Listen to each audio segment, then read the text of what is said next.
Hello and welcome to game changers. मेरा नाम है आकाश और बात करेंगे एशेस की। अब देखिए, इंग्लैंड ने तो ऑलरेडी भाई अपनी 11 अनाउंस कर दी थी। उन्हें बता दिया कि भाई क्या क्या चेंजेस हैं। अब आप जानते हैं कि जोफ्रा आर्चर की एशेस खत्म हो गई है, उनके इंजरी के भी मसले और कुछ यार उस तरीके का इंपैक्ट भी नहीं क्रिएट कर पाए। और उधर ओली पोप की भी परफॉर्मेंस आपने देखा ऑर्डिनरी रही है। वैसे तो इंग्लैंड इन जनरली ऑर्डिनरी रही है, बट स्टिल उन्होंने इस तरीके के वहां पर कुछ चेंजेस एक्सप्लोर करे। बेथल एंड एटकिंसन के फिर से उन कम बैक एंड उस तरीके से उनकी 11 थी। लेकिन ऑस्ट्रेलिया की 11 का सबको बेसब्री से इंतजार था। पैट कमिंस, उनकी एशेस खत्म हो गई है। बता दिया गया है कि भाई उनको लेकर अब आप रिस्क नहीं करोगे। वो आए, मैच जिताया, एशेस जिताई और सीधा अब भाई वो रेस्ट करेंगे। T20 वर्ल्ड कप की प्लानिंग में अब भाई उनके लिए है वो पूरा रिहैब ही चलेगा। T20 वर्ल्ड कप को क्या वो आ पाएंगे तब तक, वो एक इंटरेस्टिंग चीज होने वाली है। नेथन लायन का भी इंजरी का मसला है, तो ये चीज है। अब आपकी फाइनल 11 क्या होगी उसको लेकर स्टीव स्मिथ ने जो प्रेस कॉन्फ्रेंस में चीजें कही कि भाई किस तरीके का अटैक होने वाला है। ऑल पेसर अटैक की तरफ जा रही होगी ऑस्ट्रेलिया। वैसे यार इतनी कन्विंसिंग परफॉर्मेंस उनकी तरफ से है और मतलब उनको कुछ ज्यादा मसले होने नहीं चाहिए, बट स्टिल उन्होंने यही कॉम्बिनेशन फिगर आउट करा कि कंडीशंस देखते हुए स्टीव स्मिथ ने प्रेस कॉन्फ्रेंस में बताया भी कि यार ऑल पेसर अटैक की तरफ हम रुक कर रहे होंगे।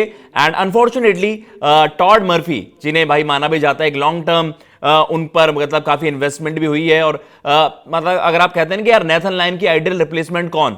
अब देखिए, जो फर्स्ट क्लास में आपके अच्छे कर भी रहे थे, चाहे आप और जिनको आपने रीसेंट टाइम्स में मतलब टेस्ट भी करा है, चाहे आप कह सकते हैं कि स्वेप्सन की आप चर्चा करते हो, कुनमैन को हाईली रेट किया जाता है, रोकोचेली एक ऐसा एक और स्पिन ऑप्शन है आपके पास जिनकी तरफ जा सकते हो आप। लेकिन टॉड मर्फी को माना जाता है कि यार जब जो आपके नेथन लायन है, जब उनका करियर फिनिश होगा तो मे बी वो उनको वहां पर उनके रिप्लेसमेंट के तौर पर वो वहां पर आप उनको लेकर वहां पर जाओगे। लेकिन एज ऑफ नाउ जो सरफेस देखते हुए मेलबर्न में जो बॉक्सिंग डे टेस्ट होने वाला है उसमें आपको अनफॉर्चुनेटली नहीं नजर आएंगे टॉड मर्फी। और उन्होंने ये कहा कि यार ये ऐसा नहीं है, टॉड मर्फी के स्किल सेट पर कोई सवाल नहीं है। अगर वहां पर नेथन लायन का भी ऑप्शन होता तो भी शायद हम इस तरफ टिल्टेड रहते कि हम ऑल पेसर अटैक की तरफ जाएं। तो वहां पर एज ऑफ नाउ क्या कॉम्बिनेशन नजर आ रहा है वो आपके सामने जलाते में कि किस तरीके से फाइनल 12 है, उनमें से ये देखना है कि भाई आपने किसको पिक करना है, या तो माइकल नीसा या फिर आप देख रहे हैं जाय रिचर्डसन, जिनका 4 साल बाद कमबैक होने वाला है जी। 4 साल बाद रेड बॉल क्रिकेट में जो हम चर्चा कर रहे हैं फर्स्ट क्लास क्रिकेट की अगर बात करें, उन्होंने अच्छी खासी परफॉर्मेंसेस दी हैं, लेकिन थोड़ा इंजरीज से उनका थोड़ा सा मसले रहे हैं, इंजरीज के मसले रहे हैं। उसकी वजह से ही महज 3 टेस्ट मैचेस वो खेल पाए हैं। लेकिन एक इंटरेस्टिंग फैक्ट अगर मैं आपको बताऊं, जो आखिरी टेस्ट मैच जाय रिचर्डसन ने खेला था वो एशेस 2021 2022 में ही खेला था। सेकंड टेस्ट एडिलेड आपको याद आएगा, वहां पर पहली पारी में तो उस तरीके का इंपैक्ट नहीं क्रिएट कर पाए थे, लेकिन दूसरी पारी में मतलब वहां पर आपके पास स्टार्क भी थे और बाकी ऑस्ट्रेलियन जो पेस बॉलिंग अटैक है वो भी था। लेकिन जाय रिचर्डसन का वहां पर फाइफर आया था और ऑस्ट्रेलिया को मैच जितवा दिया था वहां पर।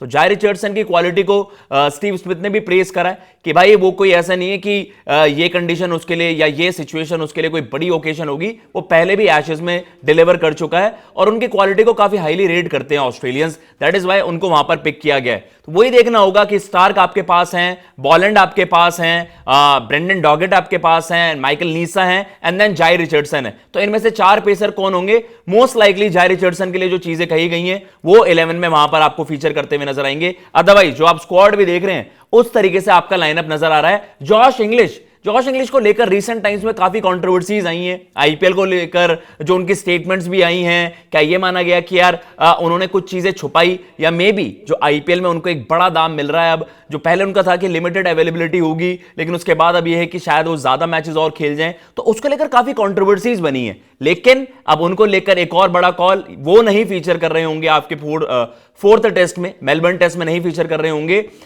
उस्मान ख्वाजा ने काफी बखूबी मतलब आप कह सकते हैं कि वो रोल जब स्टीव स्मिथ अवेलेबल नहीं थे, वर्टिगो के उनके इश्यूज रहे हैं, थोड़ा सा कंकशन या थोड़ा सा आप कह सकते हैं कि उनके लिए दिक्कत हो गई थी पिछले गेम में, जस्ट गेम से पहले इस तरीके का फैसला लिया गया था। लेकिन अब स्टीव स्मिथ ने कहा है कि नाउ आई एम ओके। तो जब वो आएंगे तो ऑब्वियसली यार greatest test batter of this generation वो अगर वहां पर फीचर कर रहे होंगे तो आपको पता उनके लिए तो आपको जगह खाली करनी पड़ेगी। लेकिन उस्मान ख्वाजा ओपन नहीं करेंगे, ओपनिंग आपके वेदरऑल्ड और आपके वहां पर ट्रेविस हेडी करते हुए नजर आएंगे। अब यार ये भी इनके लिए किस तरीके का कॉम्बिनेशन हो गया ना, जो मे बी अब ये लॉन्ग टर्म उस पर परसिस्ट करें।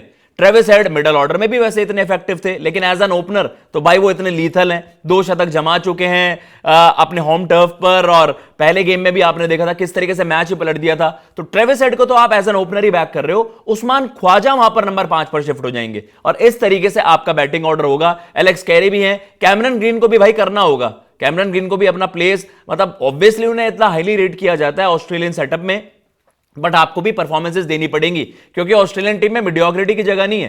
ट्रेविस हेड आप देख सकते हैं, विदरॉल्ड आप देख सकते हैं, मार्नस लबुशान ने थोड़ी सी फॉर्म पकड़ी है, स्टीव स्मिथ नंबर 4 पर आ जाएंगे, उस्मान ख्वाजा हैं, एलेक्स कैरी आपके हैं, फिर आपके कैमरन ग्रीन है। कैमरन ग्रीन के बॉलिंग ऑप्शन के साथ साथ अगर आप 4 पेसर अटैक खिला रहे हो then I think it is more than enough. और मेलबर्न में जो सरफेस देखा जा रहा है यार, मास्टर टेक्नीशियन है वहां पर स्टीव स्मिथ, उन्हें भली भांति पता है कि किस तरीके से आपको अपना अटैक खिलाना है और इंग्लैंड को और ज्यादा ह्यूमिलिएट करना है। 3-0 ऑलरेडी ऑस्ट्रेलिया एशेज जीत चुका है, लेकिन उनका एम है 5-0। तो भाई वही है कि अब ऑस्ट्रेलिया और ज्यादा तगड़ा होकर आएगी। ब्रेक और मिला, क्रिसमस आपकी छुट्टियां भी मिली, और आपको पता है बॉक्सिंग डे टेस्ट भाई अपने आप में एक बड़ा इवेंट होता है। दुनिया वेट करती है कि बॉक्सिंग डे पर आप देख पाए मेलबर्न में गेम, पैक्ड क्राउड, यार वो भी एक साइट ही होगी। तो जरूर आप भी देखिएगा ये मुकाबला, एंड जो हम वेट भी कर रहे हैं। फाइनल 11 का क्या मसला है, Jhye Richardson either Michael Neser, Brendan Doggett का भी एक आपके पास ऑप्शन होगा। इन तीनों में से कौन वहां पर खेल रहा होगा,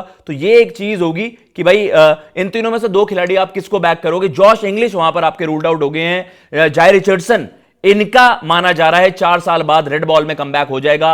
आखिरी टेस्ट जो इन्होंने खेला था, आखिरी पारी जो इनकी थी एडिलेड में, इनका फाइफर है, अगेंस्ट इंग्लैंड ही एशेज में उनकी वो परफॉर्मेंस आई थी। महज 3 मैचेस खेले हैं। एक क्वालिटी बॉलर जिनको लेकर काफी मतलब एक कह सकते हैं ना कि काफी चर्चाएं भी हुई थी जब ये सेटअप में आए थे। व्हाइट बॉल में इन्होंने काफी इंप्रेस करा था। इंडिया के वर्सेस आपको सीरीज याद आएगी, विराट कोहली को आउट भी करा था, एंड देन उस सीरीज में थोड़ा सा इन्होंने नाम बनाया था, लेकिन इंजरीज की वजह से ज्यादा नहीं खेल पाए हैं। लेट्स सी जाय रिचर्डसन को क्या अपॉर्चुनिटी मिलेगी। अभी इंग्लैंड लायंस के वर्सेस उन्होंने 4 फॉर भी लिया था वहां पर और अच्छी खासी परफॉर्मेंस दी थी। लेट्स सी क्या वो रेप्लिकेट कर पाएंगे। बड़ा मजा आएगा इस मुकाबले में, एंड वी आर होपिंग यार इंग्लैंड थोड़ी सी फाइट तो दिखाए। वहां पर अलग अलग चर्चाएं हो रही हैं, कभी ब्रेंडन डकेट ओवर, मतलब आप कह सकते हैं ज्यादा ड्रिंक करके उनको ये नहीं पता चल रहा कि कौन से रूम में जाना है, बट वो बड़ी फनी चीजें हो रही हैं। But at the same time आपको ये भी सेंस करना पड़ेगा यार, इंग्लैंड क्रिकेट को भी अब थोड़ा सा ना अपने फैंस को कि यार आपने हाइप तो इतनी बना दी, तो क्या अगर ये 5-0 हो जाता है तो बेन स्टोक्स और ब्रेंडन मकलम का जरूर टेन्योर जो है 27 वर्ल्ड कप तक है, लेकिन भाई अगर आप नहीं डिलीवर कर पाए तो आपको पता है बीच में भी आपकी छुट्टी हो सकती है।